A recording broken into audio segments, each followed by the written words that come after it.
Rock of Ages, cleft for me.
Welcome on this third Sunday in Lent. A few things you'll need to know for this service. As we have done for the last few weeks, when it comes time to communion, you'll stay in place and communion will be brought to you. And the offering, as you know, is at the back of the church, so you just place it. We won't be passing the plate. And then at the time of the peace, of course, we'll stay in place and share the peace with our neighbor in a gesture that's comfortable for you, whatever sign that is. Hand on the heart or a bow, the sign of the peace. Are there any questions before we begin our service? No, okay. We also have a guest preacher today, but we'll be listening to Sarah Byrd, program consultant for Children, Youth, and Family Ministry, is going to share a few words with us. And it'd be good to see her as well, so tune in for the YouTube link tomorrow morning or whenever you can, and you can actually watch it. But today we'll be listening to what she has to share with us. And as we begin our worship, we acknowledge that for thousands of years, our Indigenous sisters and brothers walked these lands. Their relationship with the land is at the center of their lives and spirituality. We gather today on the traditional territory of several Indigenous peoples, including the Anishinaabe, the Haudenosaunee, the Neutrals, and the Mississaugas. We acknowledge their continued stewardship of this land.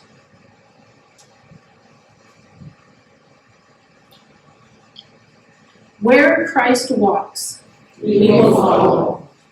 Where Christ stumbles, we will stop. Where Christ cries, we will listen. Where Christ suffers, we will hurt. When Christ dies, we will bow our heads in sorrow. When Christ rises again in glory, We will share his endless joy. there is no other way. He is the only way. And as we remain standing as we were able, let us pray.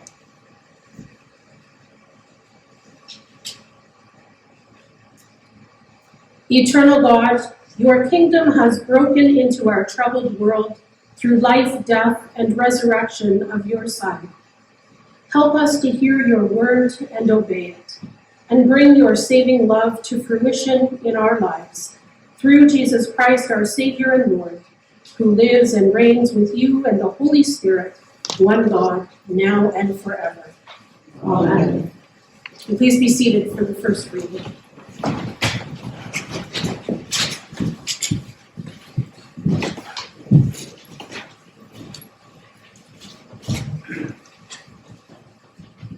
The first reading is taken from Isaiah 55, verses 1 to 9. Ho, everyone who thirsts, come to the waters, and you that have no money, come, buy and eat. Come, buy wine and milk without money and without price. Why do you spend your money for that which is not bread, and your labor for that which does not satisfy? Listen carefully to me, and eat what is good, and delight yourselves in rich food. Incline your ear and come to me. Listen so that you may live. I will make with you an everlasting covenant, my steadfast, sure love for David. See, I have made him a witness to the peoples, a leader and commander for the peoples. See, you shall call nations that you do not know, and nations that do not know you shall run to you, because of the Lord your God, the Holy One of Israel, for he has glorified you. Seek the Lord while he may be found. Call upon him while he is near. Let the wicked forsake their way, and the unrighteous their thoughts. Let them return to the Lord, that he may have mercy on them, and to our God, for he will abundantly pardon. For my thoughts are not your thoughts, nor are your ways my ways, says the Lord. For as the heavens are higher than the earth, so are my ways higher than your ways, and my thoughts than your thoughts. Holy wisdom, holy word. Thanks be to God.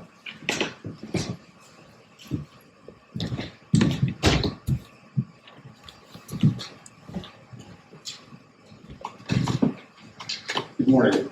Today's second reading is from 1 Corinthians chapter 10, verses 1 through 13.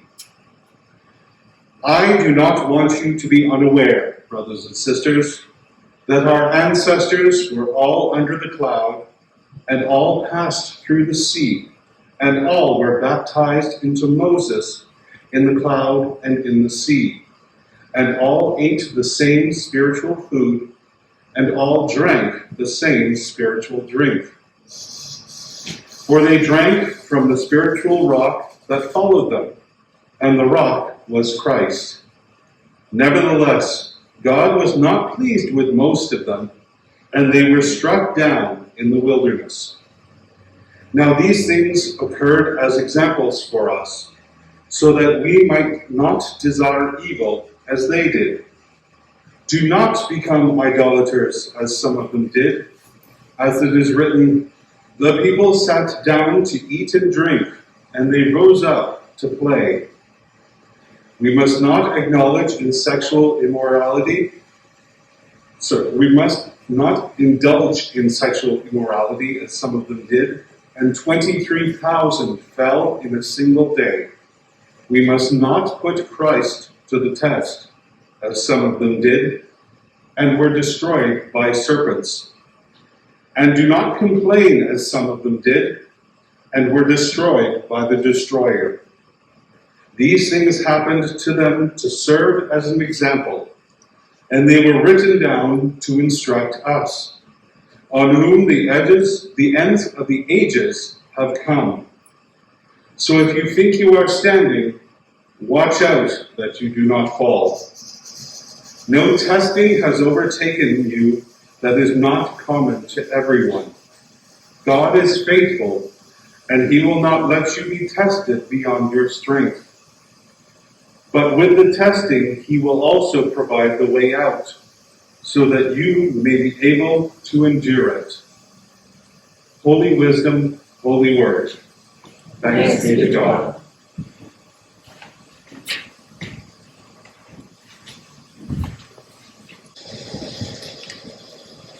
If you can please stand as you are able, and we'll sing together 531, You Who Dwell in the Shelter of the Lord.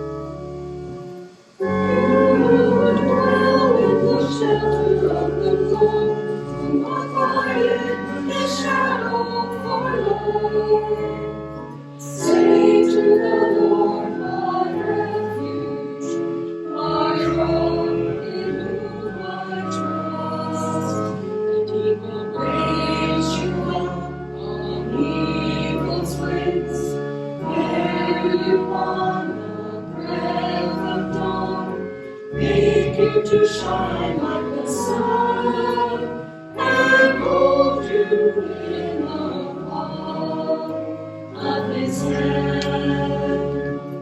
Sisters of love, come to you, and famine will bring you no fear. Under his wings your refuge is faithfulness your shield. He will raise you up on eagle's wings, bear you on the breath of dawn, make you to shine like the sun, and hold you in the palm of his hand. When you fear the terror of the night, nor the arrow that flies by day. Though blessings fall upon you, near you shall not come. And he will raise you up on eagle's wings, bear you on the breath of dawn, make you to shine like the sun, and hold you in the palm of his hand. For to his angels he's given a command to guard you in all of your ways. Up on their heads they will bear you up, lest you dash your foot against a stone. And he will raise you up on eagle's wings, bear you on the breath of dawn, make you to shine like the sun, and hold you in the palm of his hand. The Lord be with you. Also with you, The Holy Gospel of our Lord Jesus Christ according to Luke. glory to you, Lord Jesus Christ. At that very time, there were some present who told Jesus about the Galileans, whose blood Pilate had mingled with their sacrifices. He asked them, "Do you think that because these Galileans suffered in this way, they were worse sinners than all other Galileans? No, I tell you, but unless you repent, you will all perish as they did. Or those 18 who were killed when the tower fell on them, do you think that they were worse offenders than all others living in Jerusalem? No, I tell you. But unless you repent, you will all perish as they did." Then he told this parable. A man had a fig tree planted in his vineyard, and he came looking for fruit on it, and he found none. So he said to the gardener, "See here, for 3 years I've come looking for fruit on this fig tree, and still I find none. Cut it down. Why should it be wasting the soil?" He replied, "Sir, let it alone for 1 more year, until I dig around it and put manure on it. If it bears fruit next year, well and good. But if not, you can cut it down." This is the gospel of Christ. Praise to you, Lord Jesus Christ. Please be seated.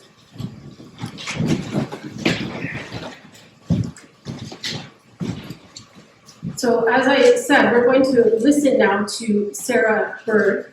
If the name Byrd sounds familiar, Sarah is the daughter of retired Bishop Michael Byrd, in case you were wondering. As you listen to what she shares with us, pay attention to how Sarah speaks about her understanding of repentance and how it's changed over time for her. And then also when she refers to the fig tree, maybe give some thought to who the gardener might be and what the fig tree represents.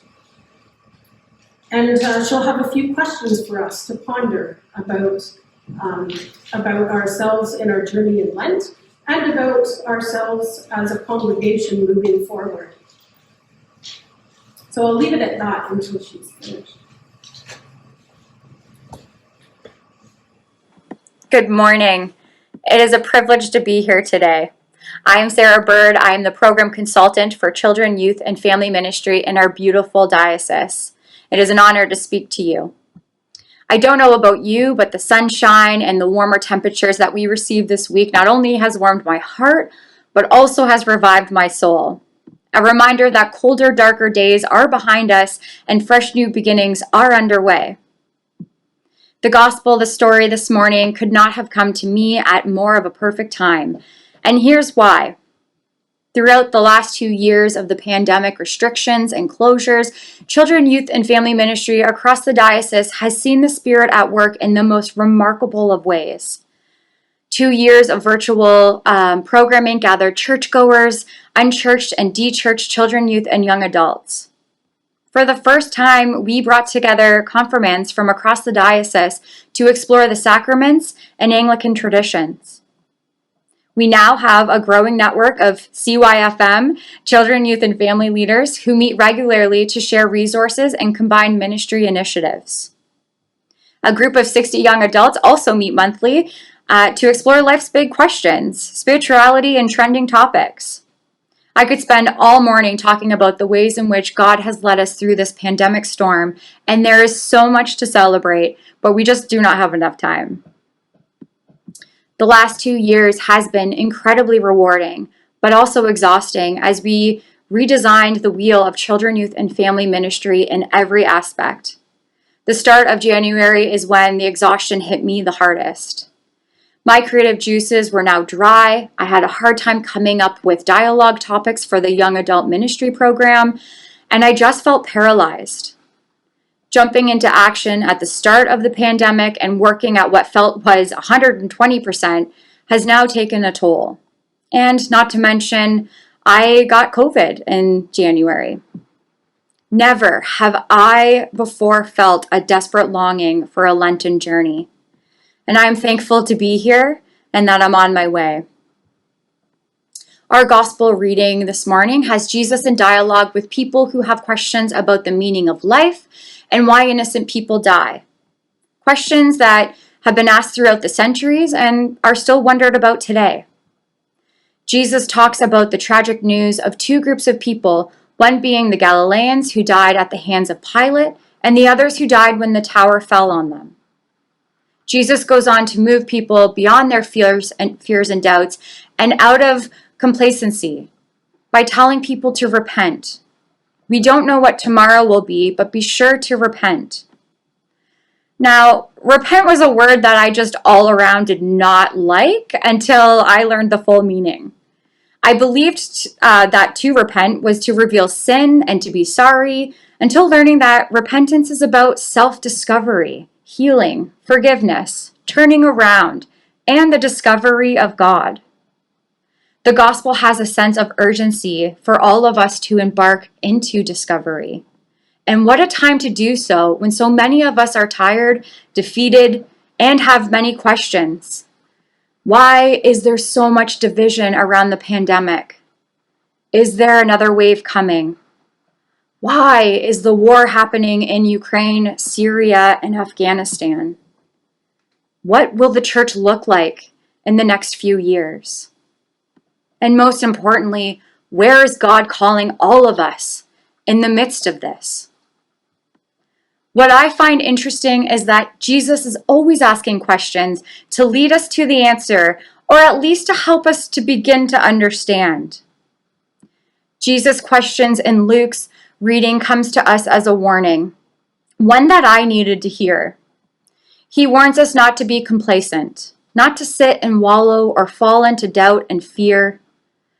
But Jesus reminds us that through Lent, we have the gift to rediscover who we are and who we want to be, to repent, to pray, to reflect, to shed, and to just be. The reading also paints a beautiful image of a mature fig tree as Jesus turns our attention to a parable.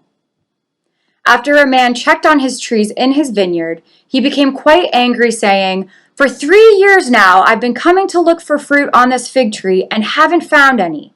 Cut it down. Why should it use up the soil?" The gardener replies, "Leave it alone for 1 year, and I'll dig around it and fertilize it. If it bears fruit the next year, fine. If not, then cut it down." The gardener is working through each of us in this very moment, nourishing our lives with the Holy Spirit so that we can bear fruit once again. We are invited through Lent to slow down and shed back the layers that are getting in our way. As I journey through Lent, I will be shedding the stress and worries that I have bottled up for the last 2 years. In my case, Jesus is going to need a rototiller. I need to be trimmed down and replanted so that my creative juices can once again flow freely. I need to be left in a field of sunshine to listen to the birds, feel the wind on my face, and sit quietly so that I can actually listen for God's call. I strongly encourage you to do the same. During this Lent season, what are some of the branches you can cut off or prune in your life? How will you tend to others? How can the church tend to its garden as we begin to regather once again in person? What a perfect message to receive this morning as we reimagine a mission plan for our church. The pandemic has forced us to reimagine the church by offering online worship, new food initiatives, community projects, just to name a few. How can we continue to reimagine? How will we continue to reach new people? Well, I think it's important to recognize that everyone in the parish has the responsibility to support the children and youth and families that are within it. As a cradle Anglican, I can't remember a particular Sunday school lesson or a youth group conversation, but I do remember Renee Hatcher, who was in her 80s, who would ask me about my dance lessons, and I was completely blown away to see her sitting in one of the seats at my recitals. I also remember Fred Hall asking me about my soccer match and whether or not I scored a goal the following week. And Louise Neville, who helped me get my first job at Halton Health. These are the building blocks of my faith. What would reimagining the church look like in your congregation? How can we nourish and support the people around us, reminding our communities that church families have so much to offer? The gospel tells us not to cut corners or to chop something down just to save time and resources. Rather, Jesus reminds us that in time and with faith, new blessings will appear. The new mission action plan for your parish will allow you to take note of what gifts and resources the parish has to offer. digging in deep to find areas that you can cut back so that new seeds can be planted, and finding areas that might need a little extra fertilizer. We are all called to be good stewards of the gifts that God has given us, to not waste the soil, but share the good news and continue to grow fruit into the light. I am incredibly blessed to be a part of the diocesan family that upholds my ministry and those who I serve. I'm eager to pick up my gardening gloves and dive back into the fun, chaos, challenges, believe me, weird smells, and holy moments that children, youth, and family ministry brings forth. We have a busy schedule planned for the year ahead, so please consider keeping us in your prayers. I would be happy to discuss all things children, youth, and family ministry with you at any time, so please feel free to get my contact from your clergy for my information. Thank you for your support and love. I would like to close off in a prayer. So let us pray. Divine Gardener, we give thanks for your working hands that has planted seeds in all of us. Help us to repent so that we can be found. Slow down our busy lives so that we can tend to your vision. Guide us through Lent to trim away doubts, worries, and fears so that we may produce new energy to hold new fruit in the coming seasons. All this we ask through Jesus Christ our Lord. Amen.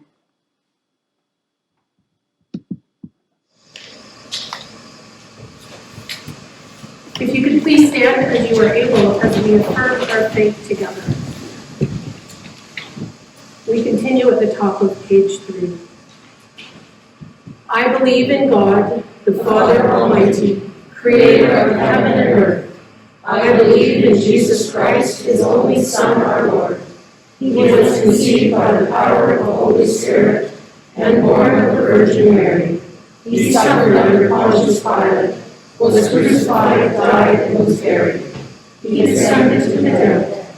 On the third day he rose again. He ascended into heaven, and is seated at the right hand of the Father. He will come again to judge the living and the dead. I believe in the Holy Spirit, the Holy Catholic Church, the communion of saints, the forgiveness of sins, the resurrection of the body, and the life everlasting. Amen.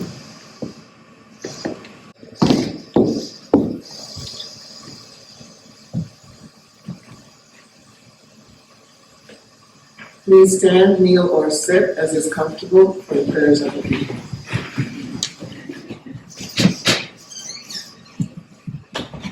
Drawing close to the heart of God, we offer these prayers for the Church, the world, and all who are in need. We pray for the Church around the world in all of its forms, for priests, deacons, bishops, chaplains, and mission developers. For church councils, committee chairs, and all lay ministry leaders, for congregations that contemplate difficult decisions about the future of their ministry. Merciful God, receive our prayer. For the health of this planet and the well-being of its creatures, for lands impacted by droughts and wildfires, for fig trees and vineyards that produce the fruit for our nourishment and delight, for animal habitats threatened by climate change. Merciful God, receive our prayer. For those called into positions of civic responsibility, for judges, attorneys, and court administrators tasked with uncovering truth and delivering justice, for activists and community leaders who cast a vision of a more compassionate and equitable society. Merciful God, receive our prayer. For places of unrest and war, especially Ukraine, for aggressors to lay down their weapons, for peace and protection of the vulnerable, for gathering each to the other in courage and solidarity. Merciful God, receive our prayer.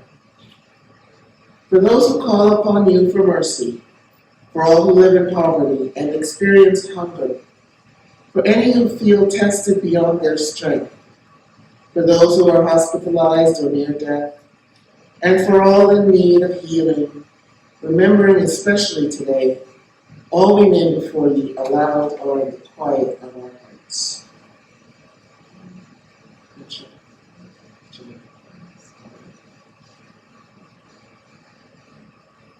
Merciful God, receive our prayer.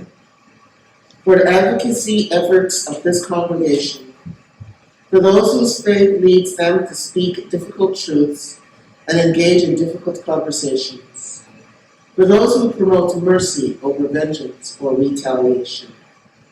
Merciful God, receive our prayer.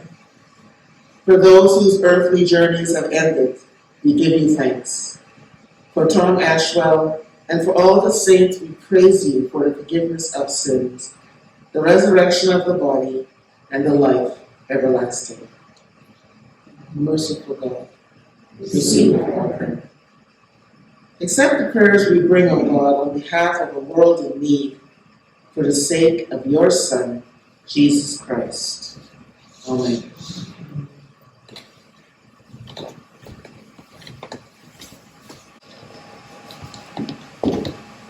In the name of God, who makes a way in the wilderness, walks with us and guides us in our pilgrimage. Amen.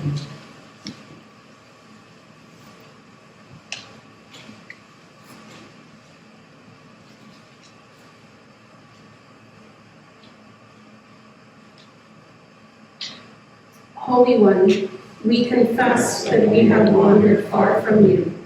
We have not trusted your promise.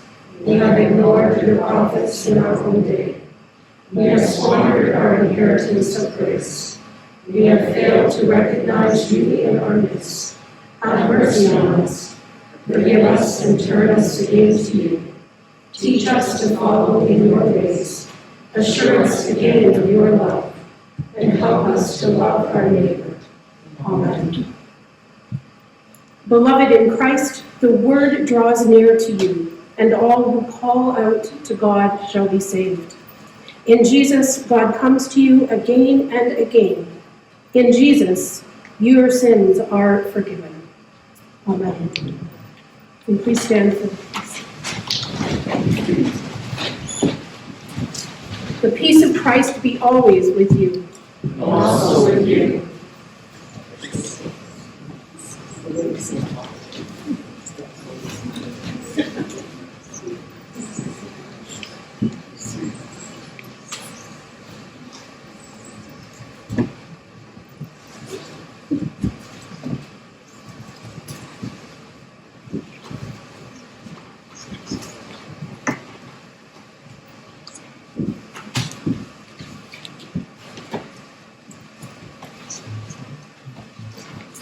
While the table is being prepared, we'll sing our offertory hymn, 478.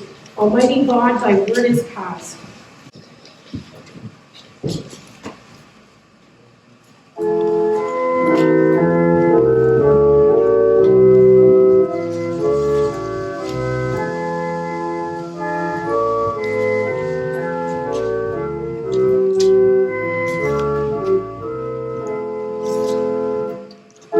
Thank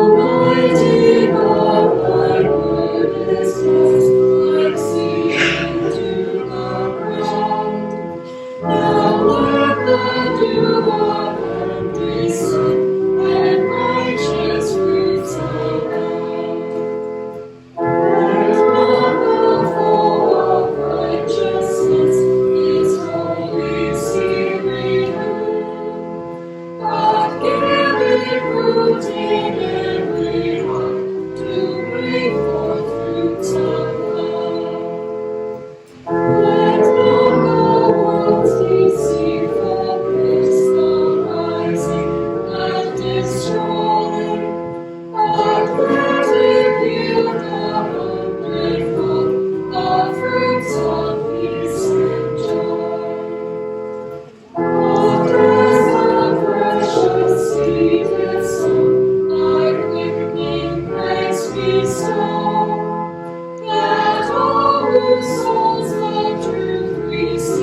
And we continue on the bottom of page 4 as we pray. Extravagant God, You have blessed us with the fullness of creation. Now we gather at your feast, where you offer us the food that satisfies. Take and use what we offer here. Come among us and feed us with the body and blood of Christ, in whose name we pray. Amen. The Lord be with you. And also with you. Lift up your hearts. We lift them to the Lord. Let us give thanks to the Lord our God. It is right to give our thanks and praise.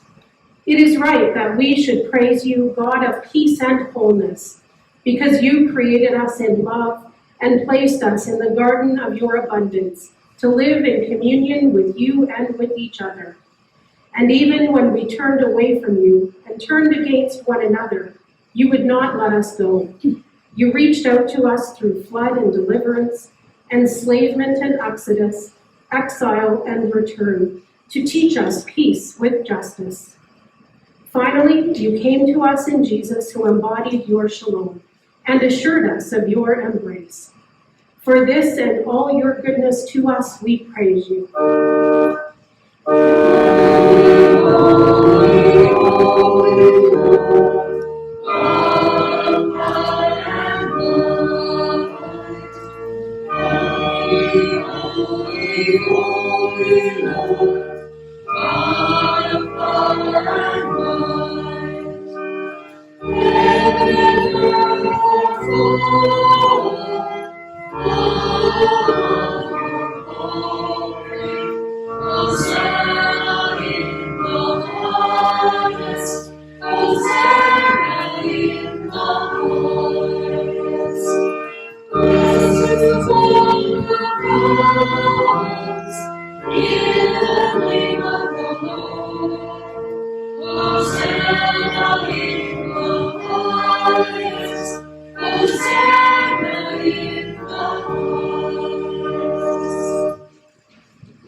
We praise you for the gift of reconciliation enacted by Jesus, who confronted the powers of evil and death and did not flee, who met opposition with integrity and challenged hypocrisy with truth, who sided with the victims of oppression and shared their suffering on the cross. On the night before his final conflict with the powers of this world, Jesus knew the end was near. He gathered his friends in a hidden place to share this meal of unity and peace. In humility, he washed their feet to teach us the way of loving service. Then he took bread, gave you thanks. He took it and he broke it and he gave it to them, saying, "Take, eat. This is my body broken for you. Do this in remembrance of me."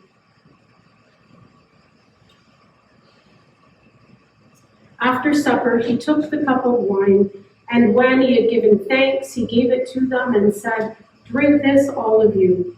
This is my blood poured out for you and for many for the forgiveness of sins. Do this to remember me."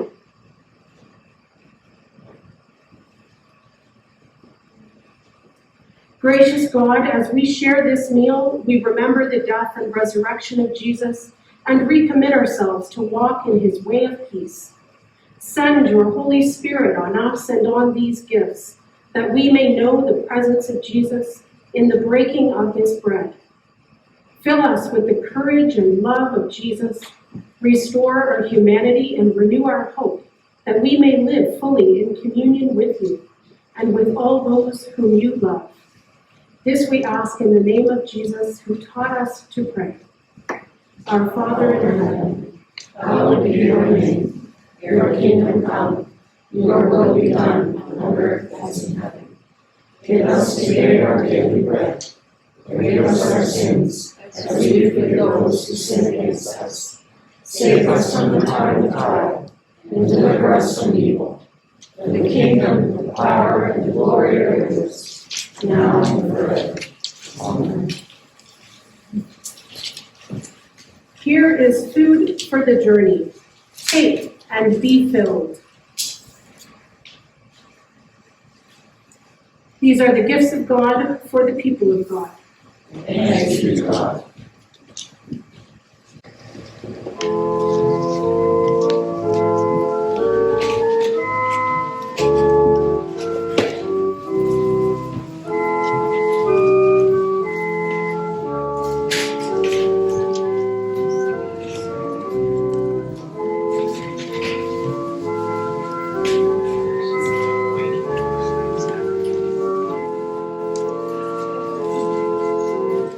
Jesus calls us near to meet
glad you were able. If you could please stand for a prayer after communion. Blessed Jesus, in this rich meal of grace, you have fed us with your body, the bread of life. Now send us forth to bear your life-giving hope to a world in need. Amen.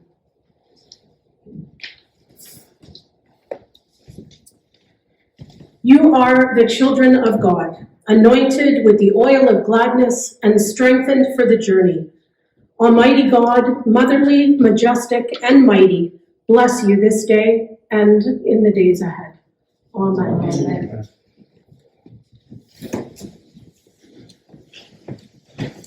And our recessional hymn is number 606, There's a Wideness in God's Mercy.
Go in peace. Jesus meets you on the way. Thanks be to God.